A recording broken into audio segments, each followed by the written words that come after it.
Timeshares are interval ownership of real estate units. What do you need to know before you buy one? Should you buy one at all?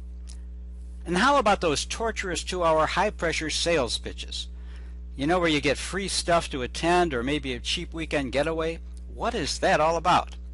Well, welcome to Insights. I'm Dick Goldberg, and we couldn't have a better guest today. Lisa Ann Schreier was the author widely publishers chose to write Timeshare Vacations for Dummies. I guess that's us today. She also wrote Surviving a Timeshare Presentation, Confessions from the Sales Table. Okay. For several years, she sold timeshares, then moved to management in the business, then set up her own timeshare consulting business. Lisa Ann, thanks very much for being with us. Thanks for having me, Dick. Really appreciate the opportunity. Can you give us the basics of how a typical timeshare works, the type you buy where you buy 1 week? What is the mechanics of this?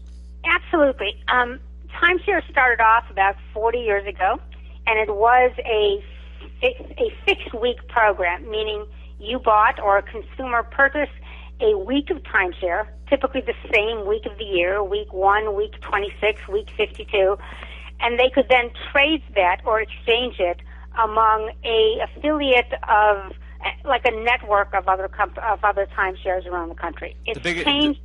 The biggest one is what, RCI, I think? Correct. RCI is the world's largest timeshare exchange company, but it's important distinction to understand that RCI does not sell any timeshare. Okay. They're merely the exchange company. Well, we might be getting ahead of ourselves with this first question about timeshares, but buying a 1-week interval ownership, is that a good investment? Depends on how you define the word investment, Dick, and that's a very good question.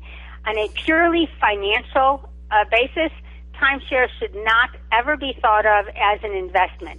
Although in 99% of the cases in the United States, you are buying deeded real estate, this is not what I consider Donald Trump type real estate. This is not a real estate investment that's going to appreciate.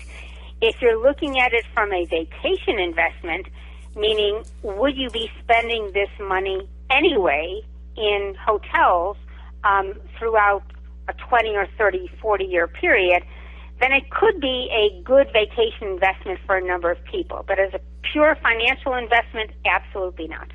Absolutely not. And let me add something to that. I remember I live near the Wisconsin Dells, which is a very popular resort location. And I talked once to a owner of a 40-unit motel that was on water, and he said he was approached by timeshare marketing people, and they said they could get $13 million by timesharing his project. Wouldn't that indicate that if you're by one of those weeks, it can't be a good investment? Well, I look at it this way. The goal of a timeshare is to sell every unit 50 times. Typically, it's sold 50 increments, and 2 are reserved for maintenance.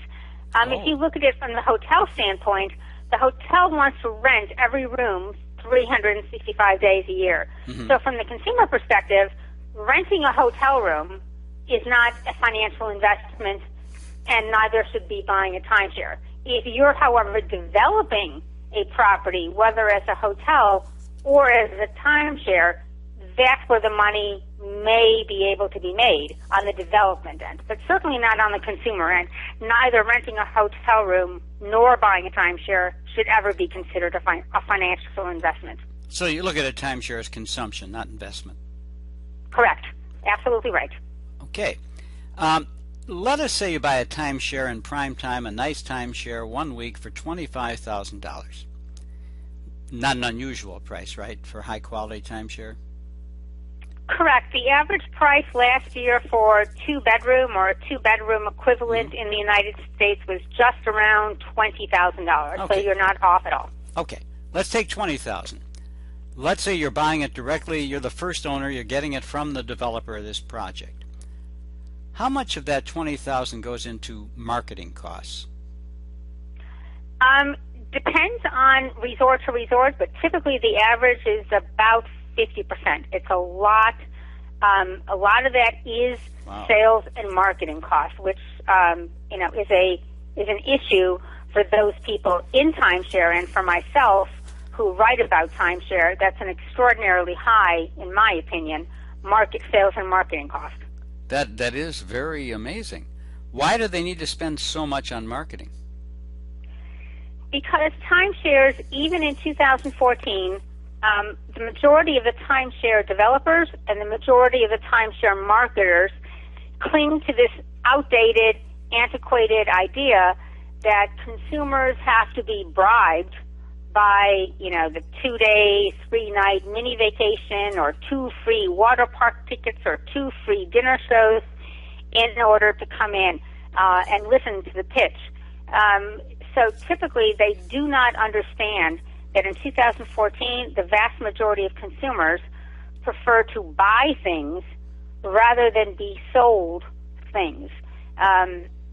Selling has a negative connotation everywhere else except in timeshare. Consumers like to be able to be in control, and timeshares have yet to move forward. And I understand the reason for it is when it started back in the 70s, nobody knew what a timeshare was, and so consumers did need to be bribed. Nowadays, everybody knows what a timeshare is, and the closing percentages, if you look at the closing percentages, if you were to go into the sales room at this timeshare in the Wisconsin Dells, you typically find, let's say, 100 consumers in there listening to the pitch, and historically, less than 10% of those people will buy.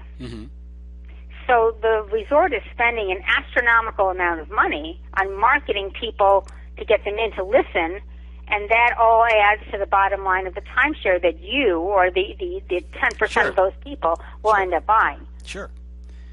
So I'm hearing you have a different idea of how they should go about moving their timeshares, how they should sell them.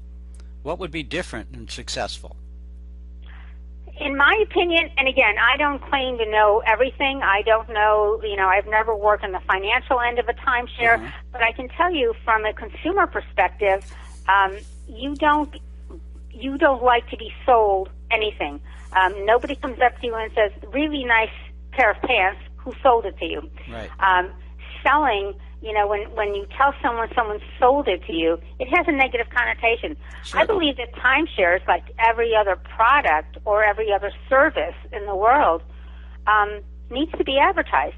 Tell people the truth. I'm not against marketing. I'm a marketing major. Spent a lot of time in the Chicago area in advertising and marketing and media, so I understand it works, but it works when you talk about the product. When you're talking about timeshare marketing, as you said, they lure you in with this 3-day, 2-night mini vacation and water park tickets, and never in the offer do they ever talk about the timeshare. Wow. They're advertising other stuff, which to me is counterintuitive. Yeah, they're kind of thinking out of the box. Let me ask you this. Let's go over the obligations. Let's say you do buy that timeshare at that 2-hour seminar sales pitch. What have you bought? What are you obliged to? What can get you in trouble? Well, there's a purchase price. So typically there'll be a down payment required. Some people do pay cash. But okay, let's talk about let's say $20,000, your average price.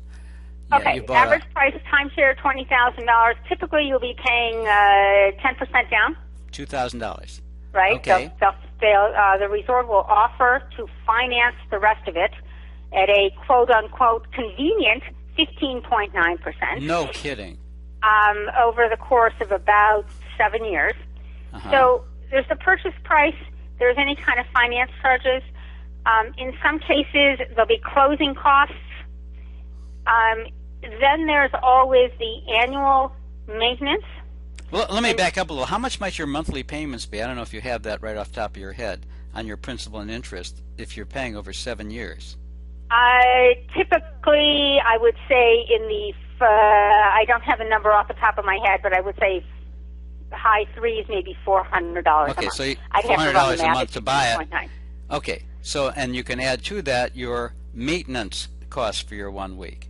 Or what do you call that? What's the term for that? The annual maintenance fee. Every resort will issue a maintenance fee that is your part of the aggregate upkeep.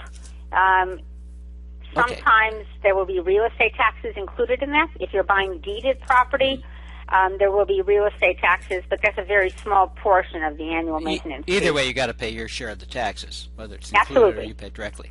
Okay, and let me guess something. If you're a new developer selling this new project, you're going to make the reserves as low as you can to make the deal seem attractive, but not necessarily set aside enough money so that when the roof goes bad or whatever, there's money in the account. That's a great question, and it's one of the questions that I tell prospective owners.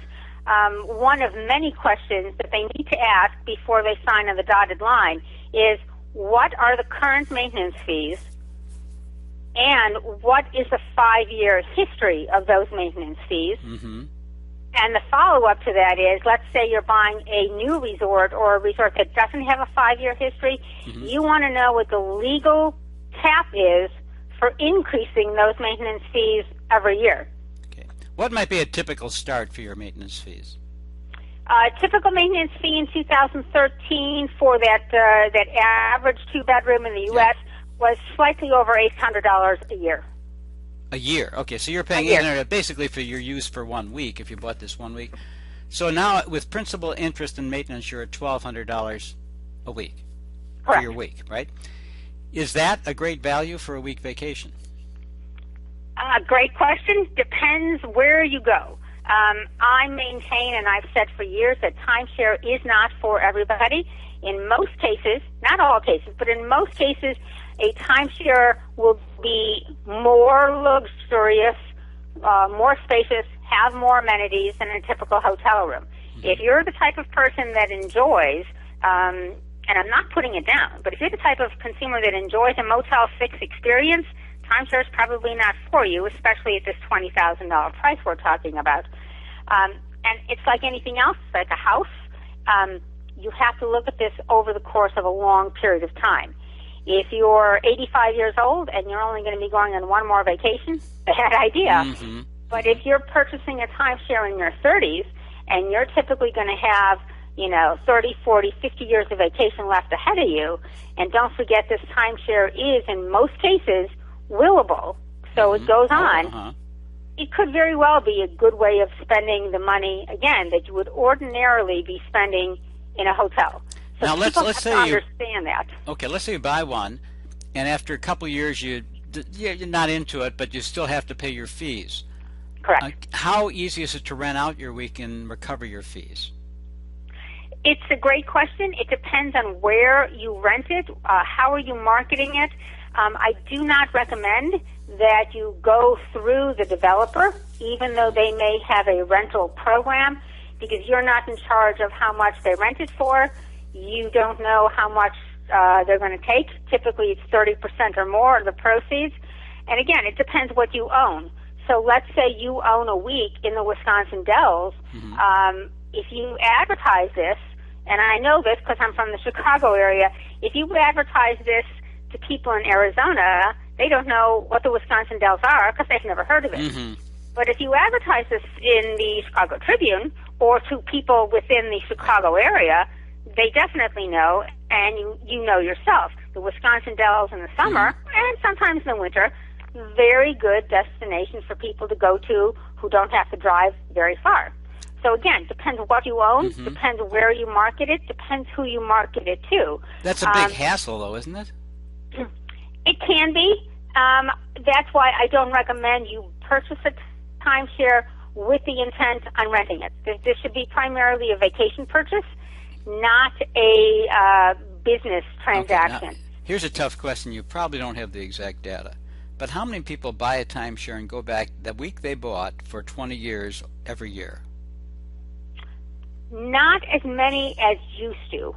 20 years ago, people did like to go back to the same resort. Not as many people now. And that's also due to the fact that between RCI and Interval International, the two main exchange companies, there are over 6,000 resorts worldwide. Mm-hmm. So there's lots of choices for people. So people are using it, but they're using it to exchange to go to a different place.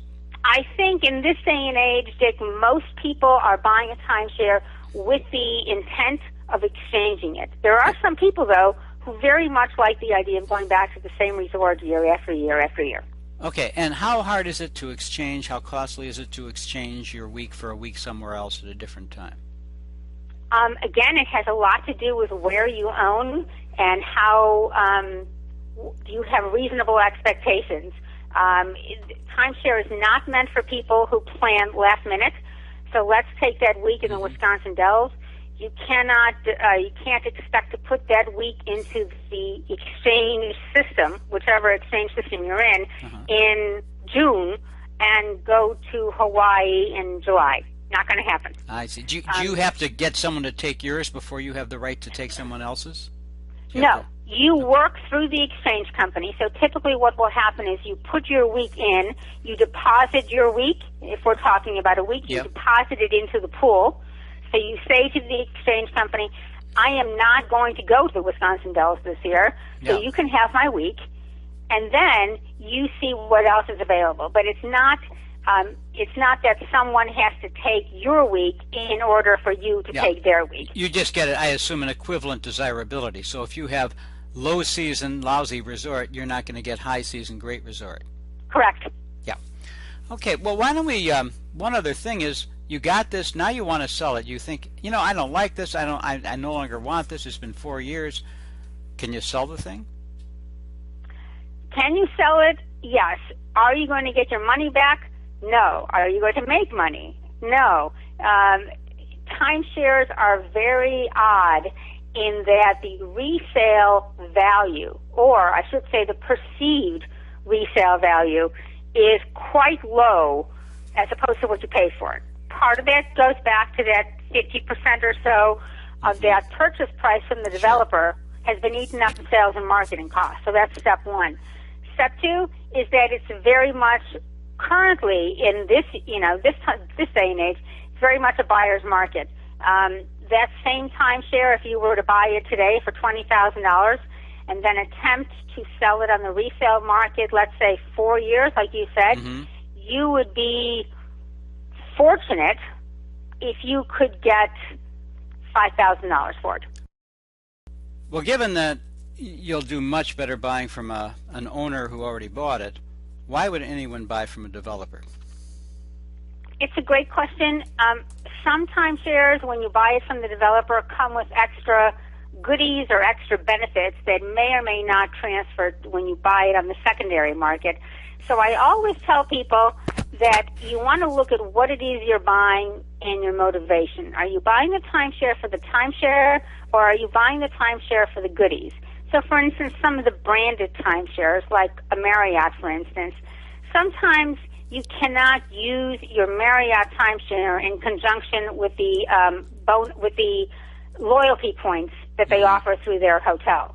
Yeah. So, again, it's on an individual basis. On a pure cost basis, you will 99 times out of 100 save money by buying it on the secondary market. But don't forget that when you buy it on the secondary market, there's a whole other list of questions you need to ask, and cheap timeshare is not necessarily good timeshare. Why do you say that? I've heard cases where people have purchased timeshare for what they thought was a good deal. Let's take this fictitious timeshare in the Wisconsin Dells. Okay, we're really giving a lot of promotion to the Dells. Okay. Yes, they pick it up in the resale market for, let's say, $1,000, and then they find out that the maintenance and taxes haven't been paid for 4, 5, 6 years.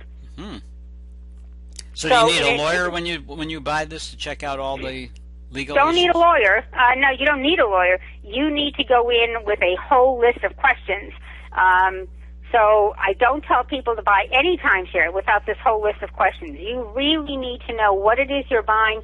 And, people, especially when you're at this timeshare presentation, you're on vacation, you're happy. You don't remember all the questions you need to ask. So even when you buy it on the secondary market, you need to take a couple minutes, get your wits about you, get your list of questions, and find out. One of the biggest questions that people fail to ask on the secondary market is, why is this timeshare being sold? Why is this important? Because if it hasn't worked for the first person, if the first person hasn't been able to trade it for what they want, and you want the same thing, it ain't going to work for you either. Right. Right. So it's very important to understand why the timeshare is on the market to begin with. Let's go to that presentation. So you are offered a free pair of binoculars or a great dinner for four or whatever, and you go to the presentation. And all you're doing is going to a 2-hour presentation. Are they typically about 2 hours, these presentations? Yeah, they'll typically tell you 90 minutes. I can tell you I sold timeshare for over 5 years, and I was never able to do it in less than 2 hours. So you're going to be there a good 2.5 hours. Now, interesting data. 1 out of 10 people wind up buying who are at these presentations. That's a high number, 10 out of 100. How many do you think walked in planning to buy? You think 10 out of 100 planned on buying when they walked in? None. Zero out of 100. How do they do that? How do they get these 10 people to buy who had no plans on buying, just getting a free dinner? You're talking about people who are on vacation. You're showing them, if you're the salesperson, you're showing them lovely accommodations. In most cases, the accommodations you're showing them are better than the hotel room they're in. Mm-hmm. And it's a very emotional presentation. It's, can you save money? Possibly. That's why I always tell people, keep your wits about you. I don't recommend that anybody buy a timeshare the first time they look at it. This is a major chunk of money, so you need to understand what it is and don't do anything in haste. Well, you're saying don't buy at that 2-hour presentation. I do not recommend, unless this is your second time, or unless you are absolutely getting all the answers to your questions and understand, there's nothing wrong with buying. You also want to understand what is your legal cancellation period. Mm-hmm. So you don't want to, leave the presentation, go back to the hotel, look at all the paperwork, and you forgot to ask an important question. So you want to know what your legal rights are to cancel. Within the United States, typically you're looking at anywhere from 3 to 10 days as your legal cancellation period. But you want to know what that is before you sign in the dotted line. I assume your advice is contrary to what you probably had to do to sell timeshare. Isn't the adage, don't let the customer leave the room without a sale? Because then you'll never get them? Yes. That is what every single timeshare salesperson is taught to do, is close the sale today. Today meaning at the end of the presentation. Today doesn't mean at 2 o'clock this afternoon if you're there at 8 o'clock in the morning. I understand it from the resort view. People are on vacation. People probably are not going to come back. Now, I will tell you that there are certain developers who actually encourage people to take the material home, read it, and then make a decision. Disney Vacation Club, for instance, discourages people from buying on the spot. Can you buy those in resale at Disney Vacation, or can you only buy directly from Disney? No, you can buy Disney on the resale market. Almost every single timeshare out there is available on the legitimate resale market. But Disney actually encourages people to buy new, if I want to use that term, from the developer, but not at the presentation. Well, they're sure, very but low why wouldn't we want to buy a Disney or a Hilton or a Marriott timeshare from an owner rather than the developer and get it cheaper and get the same thing? If, in fact, you get the same thing. Like I said, there are certain benefits that you get from buying from the developer that may not transfer on the secondary market. So if you were advising, from your knowledge, how to sell a timeshare, we're not now talking about the interest of the consumer, but the interest of the developer. What are the musts you must do to get that 10% or more to buy a condo or timeshare? You're talking from the salesperson's point of view. What do you need to do? Yeah, let us in on the inside of how it works. You need to establish rapport with the consumer very quickly because you have a very short time frame to work within. So you want to establish rapport. One thing that I didn't learn until after I had stopped being a salesperson is a salesperson must listen more than they talk. Why? Very, very important. I never learned that lesson because I like to talk. Why do you say that? Because the person listening knows how to direct the conversation. Mm-hmm. And oftentimes, a consumer will tell you what is needed in order for them to buy if a savvy salesperson will just listen. Wow. And that's not just true in timeshare, Dick. That's true in every aspect of human existence. If you listen more than you talk, you will get ahead much quicker. You know, I went to one timeshare presentation. It really was torture. I remember the salesperson took about 20 minutes. I have a few questions to ask you. Are you ready to have fun? Are you ready to improve your life? Do you want to be happy? It was so insultingly manipulative. Do you see that in timeshare sales now? Yes. And again, it's like I said, it's a matter of building rapport. You don't, as a salesperson, you don't want to come across as smarmy. You don't want to come across as robotic. You don't want to come across as reading a script. There are certain steps you have to hit in your presentations, but you certainly don't want it to come across as robotic. Well, how about the other thing? All of a sudden you're at a table of 8 and with a salesperson, and they've shown you the wonders of owning this, and then the salesperson stands up saying, I'm holding unit 3, I'm holding unit 3, and they say, okay, this is good for a half hour, that's all I can hold it for. Have you seen that one?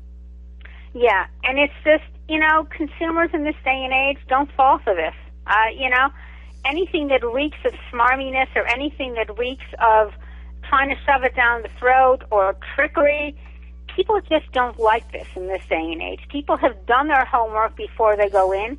People don't like to be treated like that. You certainly wouldn't buy anything else in that type of environment. I mean, can you imagine going in and looking at a microwave oven? And they go, well, you can't look at the microwave oven first. You have to listen to the salesperson for the next 20 minutes. You go, right. What? And you'd leave. Wow. What about the other thing of, if you buy now, we'll include 1 week off season as well? It's common. Again, you need to go back to the consumer's point of view is, are you buying this for the timeshare, or are you buying it for the goodies that they're going to throw on top of it? If you're not going to use this 1 week off season, then it doesn't do you any good. Isn't that also hard to sell, and you're stuck with the obligations of the payments? Absolutely, but in most cases like that, Dick, though, they're probably talking about letting you rent a week, letting you stay there for a week, rather than buying it. Rarely have I seen throw in another timeshare in order to buy the first one. I've never heard of that one. Are any of the timeshare companies, chains, Disney, etc., kind of listening to what you're saying, stop the hard sell, and just give people information? Well, Disney, as I said, has always done this from the get-go. Disney has never been high pressure. Some of the brand names, I hear very little complaints about Hilton. I hear very little complaints about Hyatt. Now, that isn't to say that you need to go with a brand name, because, again, each person's needs and each person's vacations wants will vary. There's, 6,000 resorts worldwide. There's many independents that also are not high pressure. Again, it has to do with the individual salesperson and what his or her instructions are from up above. Well, Lisa, is there anything else that, before we close, you think is important that we have not covered that people should hear? I know I've talked about it before, but you don't want to buy any timeshare on a whim. You want to have your questions, and, on my website, I do have some questions listed. In Timeshare Vacations for Dummies, there's a whole lot of questions listed. You need to go in there and you need to understand what it is you're buying, get the answers to the questions, and again, you need to do the financial homework also ahead of time. Meaning, are you the type of person who vacations on a regular basis? Do you plan on vacationing on a regular basis in the future? And also, let's look at the money. What are you currently spending on a hotel? Where are you comfortable spending money on a hotel? If typically you're not spending $100 a night, might not be for you on the primary market. On the resale market, you do get them for a lot less money, but again, you need to ask more questions because, as I said, just because it's cheap. I mean, if you go on eBay, there's a million listings for somebody selling the timeshare for $1. Now, this may be a good deal, but again, you need to ask why. Why is it on there for $1? Well, isn't the answer because they're trying to get rid of their yearly obligations? Could be, but again, if it doesn't work for them, it may not work for you. if they're trying to dump the timeshare for $1 because, and I'm not saying this happens all the time, but if they're trying to dump the timeshare for $1 because the maintenance fees are rising at 20% every year, yet the resort isn't being kept up, well, you don't want that one either. How the heck would you find that out talking to them if the resort's You not need being... to ask the owner. In the case of the secondary market, you can go online. There's plenty of, just type it in, Google it. And you can also talk to the resort. Tell the resort you're looking at buying this. You are within your rights to ask them, what are the maintenance fees? What is the 5-year history of maintenance fees? How much can they go up every year? Have you ever issued a special assessment? You need to know what you're getting into before you get into it. And it can be a great way. I don't want to give people the impression that all timeshare salespeople are trying to pull a fast one and that all timeshares are bad. There's millions of very happy timeshare owners. I'm actually the architect of International Timeshare Appreciation Day, which is held every year November 1st. There's lots of very happy timeshare people. They know what they bought, and more importantly, they know how to use it. Lisa Ann, could you give us your website? Certainly. It's www.timeshareinsights.com. Timeshare Insights. Okay. Lisa Ann Schreier, I thank you very much for the real good survey of timeshare sales and what to do about timeshares. And I hope you'll join us on the next edition of Insights.